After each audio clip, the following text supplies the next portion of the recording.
That was Tony Aiello reporting right there. We want to break in and update you on breaking news. Let's go to the 96th Street station right now, where they're having an MTA press conference on that train derailment from yesterday. Let's take it. Did not injure more people.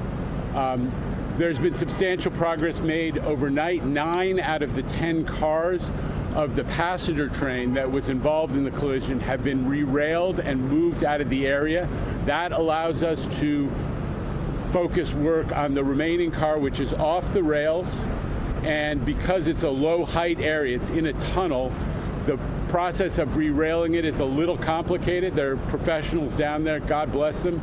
There's an army of people that have been down there overnight, haven't slept, 100 or more folks, and they're pretty far along in the process of re-railing that car. Once that car is re-railed, we will be able to begin the process of a partial restoration of service.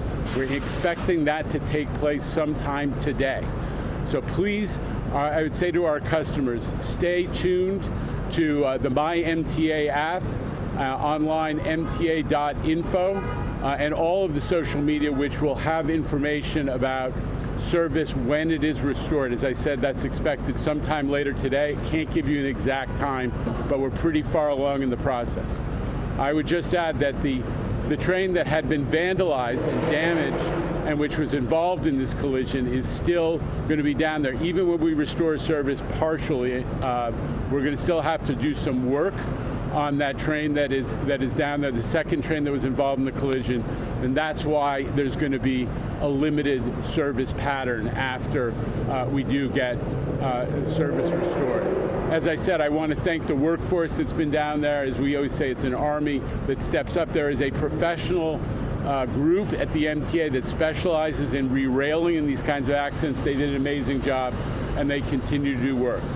A note about our service. Last night and through right now, we have deployed an extensive fleet of additional buses to make sure that folks in this corridor do have service and that they're able to get where they're going and move around. Not as fast as everybody expects with the great New York City subway, but there have been 75 buses out there since yesterday.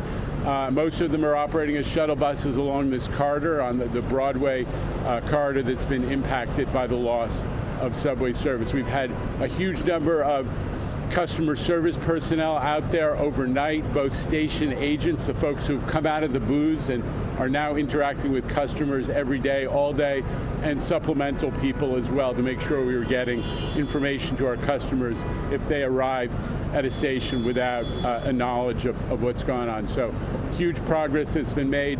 I did speak to the governor this morning and was in touch with her yesterday as well. She's very closely monitoring this. And a final note, we have begun the discussions with the NTSB, which is the National Transportation Safety Board, which is arriving today to begin their work, and there will be a meeting this morning to start their work in supplementing our investigation with their own, and we're looking forward to that dialogue as well. So with that, let me turn it over to Rich Davey. Yeah. Thanks, Jano. I mean, you said it well. I'll just say a couple other things. First, again, appreciation to our workforce who have been working all night to restore service.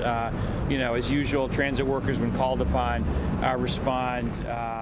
You've been listening to MTA officials give a quick update on the subway derailment that happened yesterday afternoon.